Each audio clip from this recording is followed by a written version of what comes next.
اس موقع سے فائدہ اٹھاتے ہوئے میرا خیال ہے کہ کچھ باتیں عسکری صاحب کے بارے میں ہو جائیں۔ عبادت بریلوی صاحب سے ان کا دوستانہ تھا، بہت قریبی تعلقات تھے۔ باقر صاحب ان کے شاگرد بھی ہیں، دوست بھی ہیں، اور سلیم اختر صاحب نے عسکری صاحب پر لکھا بھی ہے، انہیں پڑھا بھی ہے۔ تو ذرا کچھ ان کی یادیں، کچھ ان کی باتیں۔ تو ڈاکٹر صاحب سب سے پہلے آپ مجھے ارشاد فرمائیں۔ بھائی عسکری صاحب سے میرے بہت پرانے تعلقات تھے۔ اب بعضوں کے تو وہ استاد تھے، میرے وہ دوست تھے اور بہت عزیز دوست تھے، اور بہت دلچسپ شخصیت کے آدمی تھے۔ وہ الہ آباد یونیورسٹی میں پڑھتے تھے، میں لکھنؤ یونیورسٹی میں تھا، اور تقریباً وہی زمانہ ہے کہ جب انہوں نے ایم اے پاس کیا سن 1942 میں، میں نے لکھنؤ سے سن 1942 میں ایم اے پاس کیا۔ لیکن ہماری ملاقات عسکری صاحب سے الہ آباد اور لکھنؤ میں نہیں ہوئی۔ یہ وہ زمانہ تھا کہ جب وہ پھسلن لکھ چکے تھے، چائے کی پیالی لکھ چکے تھے، حرام جادی لکھ چکے تھے۔ تو جیسا کہ میں نے عرض کیا کہ میں یہ عباد صاحب یہ افسانے سارے انہوں نے الہ آباد میں لکھے تھے، الہ آباد میں لکھے، یعنی تعلیم کے دوران میں۔ کس سن کی بات ہے؟ یہ میرے خیال سے 42 43 44 کی بات۔ اچھا، یہ بڑی دلچسپ ایک بات آ گئی ہے جو میں اپنی معلومات کے لیے جاننا چاہتا ہوں کہ انہوں نے پہلے افسانے لکھنے شروع کیے تھے یا پہلے تنقید؟ اور نہیں، شاید افسانے، اگر آپ اس پہ بھی روشنی ڈال سکے کہ پھر انہوں نے افسانہ نگاری اچانک بند کیوں کر دی؟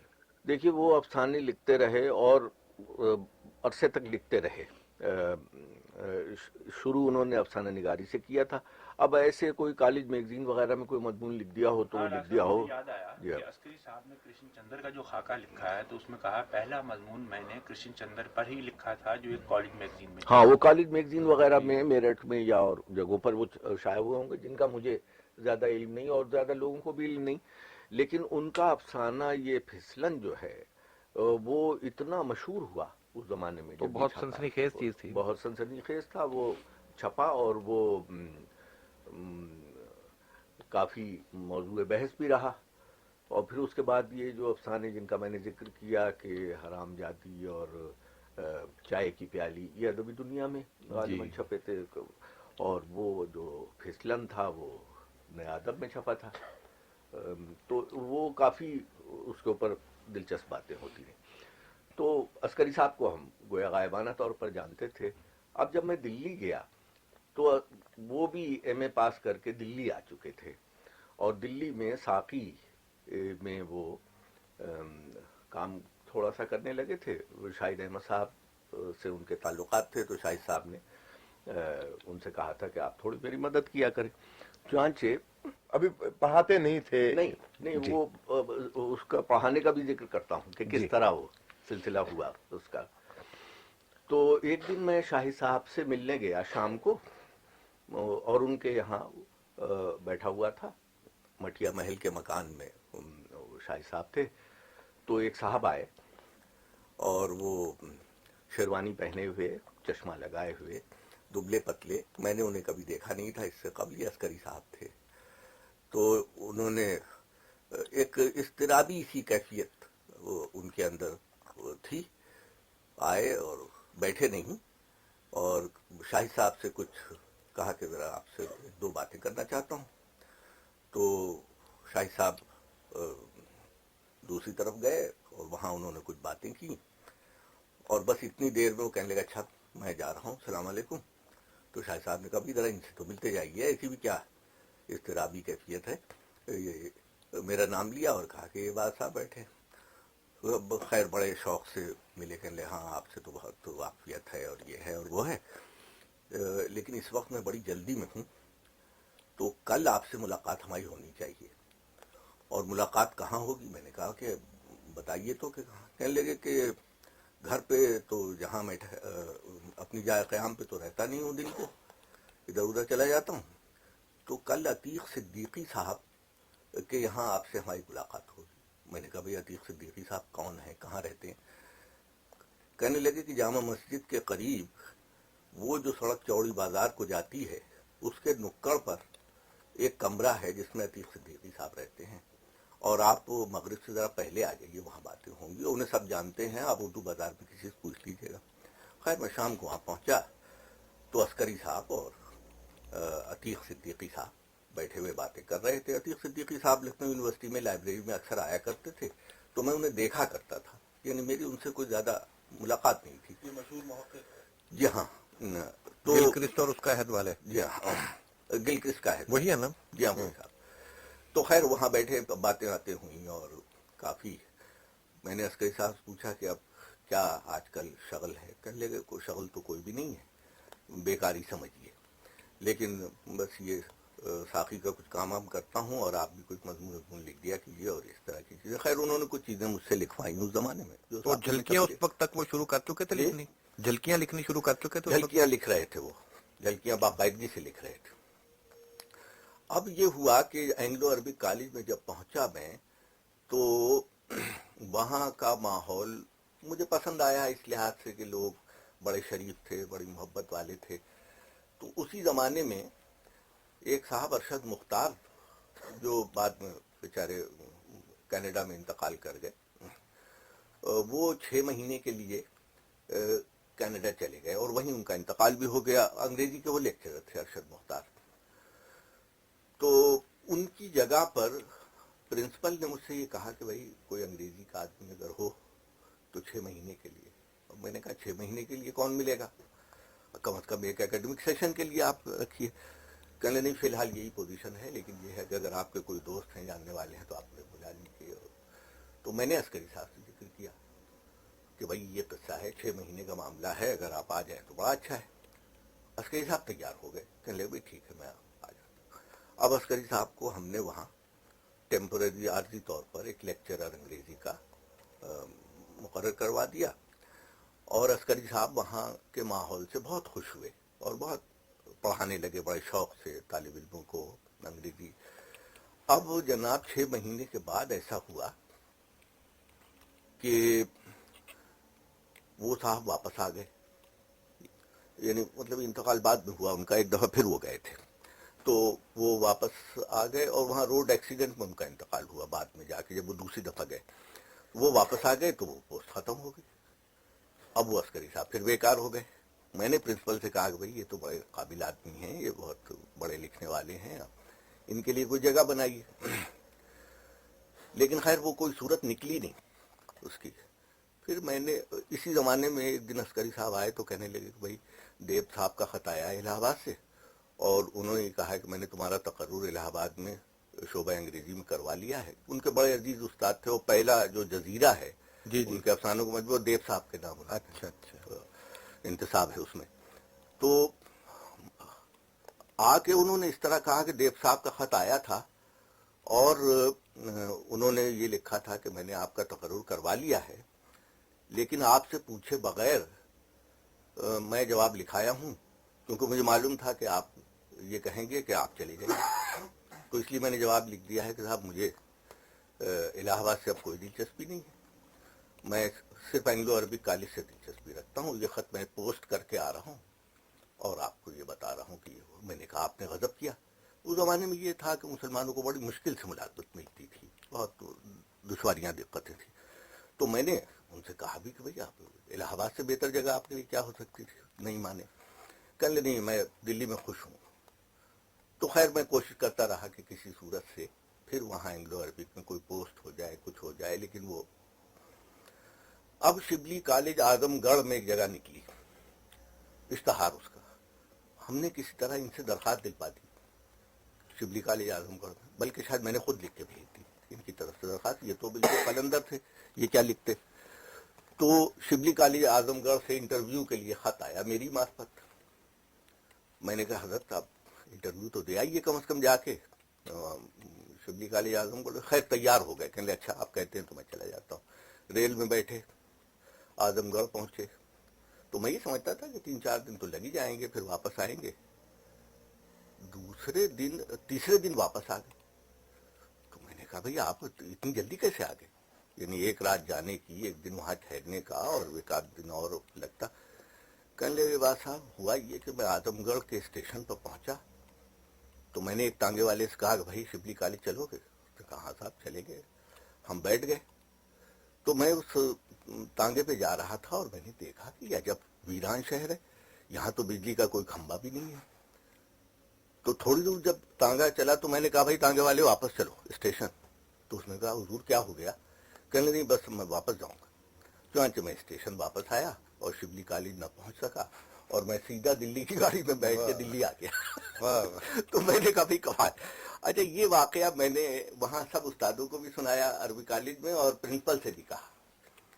تو انہوں نے کہا کہ اچھا بھائی ہم کچھ کرتے ہیں ان کے لیے. پھر وہ ذاکر حسین صاحب تھے, ان سے ان کی بات ہوئی.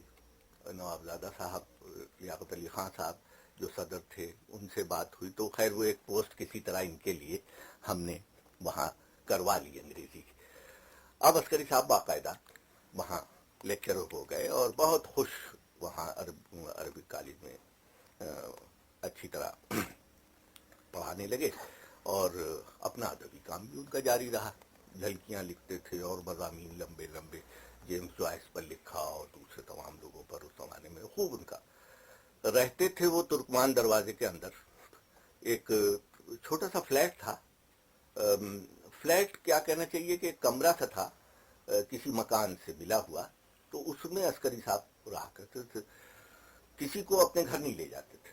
تو میں نے کہا بھائی عسکری صاحب ذرا اپنا گھر تو دکھائیے کہ آپ کہاں رہتے ہیں.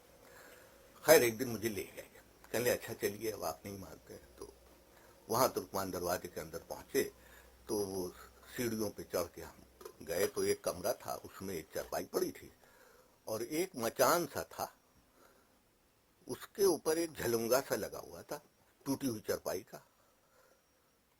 اس کے اوپر کتابیں. اچھا عسکری صاحب کی عادت تھی یہاں کراچی میں بھی اور جگہوں پر کہ کتابیں اونچی جگہ پہ رکھتے تھے. خدا یعنی کیوں کہ شاید کوئی ان کتابوں کو کسی اور کی دسترس میں نہ رہیں کچھ. تو وہ جھلنگا سامنے لگا ہوا تھا. تو میں نے کہا, میں بیٹھا باتیں ہوتے کہ مجھ سے ذرا بے تکلفی تھی تو ہم فقرے بازی بھی کر لیتے تھے. تو میں نے کہا یہ جھلنگا کائے کے لیے ہے؟ کہ نہیں اس پر چڑھ کے کتابیں اتارتا ہوں. تو وہ کتابیں جناب وہاں اتار لیتے تھے اور پڑھتے رہتے تھے. اچھا اب لوگوں کو معلوم تھا, ان کی شہرت بھی تھی شہر میں, تو معلوم تھا کہ عسکری صاحب یہاں رہتے ہیں. تو اب وہ لڑکے محلے کی جو لڑکیاں تھیں وہ ان کو چھیڑتی تھیں, پریشان کرتی تھیں, کو ہڈیاں پھینکتے ہیں. صاحب میں بڑی پریشان ہوں, یہ لڑکیاں ہڈیاں پھینکتی ہیں یہاں. اور تو میں نے کہا تو اچھی بات ہے, سلسلہ کچھ رہے ان سے, اور دلی والیاں ہیں یہ باتیں ہم نے دلچسپ باتیں کر. خیر وہ پھر میں اکثر آئے گیا. اچھا میں ذرا قطع کلام کی معافی چاہتا ہوں, ذرا اپنے ڈھنگ کا سوال کروں کہ جو آپ نے بات بڑی مزیدار فرمائی ہے. وہ مطلب یہ عورتوں سے ان کے جو روابط تھے سوشل لیول پہ ملنا, اس میں کس قسم کے تھے؟ عائشائی تھے یا یہ ہے کہ آپ تو عورتوں کا ذکر کر رہے ہیں, وہ تو آدمیوں سے بھی ملنے کے روادار نہیں تھے. ان کے 2 دوست تھے, 3 سمجھ لیجیے زیادہ تھا. مثلا دلی میں ایک تو میں کہہ سکتا ہوں کہ وہ میرے پاس آتے تھے بے اور تکلف تھے آپ سے, بہت وقت میرے پاس گزارتے تھے, بلکہ دن بھر لطیفے بناتے تھے فحش قسم کے, اور رات کو مجھے سناتے تھے آ کے 9 بجے. پھر اس کے بعد غلام عباس کے ہاں جاتے تھے, وہ منٹو روڈ پر رہا کرتے تھے, غلام عباس کو سناتے تھے مرحوم کو. اور ایک ان کے دوست تھے عطا محمد شولہ, وہ تحصیلدار تھے, موٹے سے آدمی تھے اور لکھتے بھی تھے, ان کے مضامین چھپے. عطا محمد شولہ میں اور ان میں کیا چیز مشترک تھی میری آج تک سمجھ میں نہیں آیا. اور میں اکثر یہ کہتا تھا کہ عسکری صاحب یہ عطا محمد شولہ سے جو آپ کی اتنی بے تکلفی ہے اور تعلقات ہیں, یہ کس طرح؟ بس مزے کے آدمی ہیں, بس یہ اپنے خاص انداز میں وہ یہ کہہ دیا کرتے تھے. ایک بعد میں یہ عرض کروں کہ عسکری صاحب کے بارے میں بہت سی افواہیں بھی پھیلی ہوئی ہیں, اور مثلاً ایک یہ کہ انہوں نے شادی جو نہیں کی تو اس کی ایک خاص وجہ تھی. تو یہاں چونکہ کوئی بات باہر نہیں جائے گی, اور ہمارے خان صاحب جو ہیں وہ دفن کر دیتے ہیں ان چیزوں کو 30 سال کے لیے, تو اس سلسلے میں بتائیے آپ کا کیا خیال ہے؟ بھائی میرا خیال یہ ہے کہ عسکری صاحب نے جو زندگی گزاری اپنی, وہ کچھ بے حد ذمہ داریاں تھیں ان کے اوپر, اپنے گھر کی, اپنے بھائیوں کی. چنانچہ انہوں نے ہر ایک کی پرورش کی. آپ کو معلوم ہے انہوں نے اپنے بھائیوں کو بڑی اچھی طرح پالا, سب کو انہوں نے سیٹل کیا, اور بہت انہوں نے محنت کی. اور ان کی والدہ محترمہ جو ہیں ان کی بڑی خدمت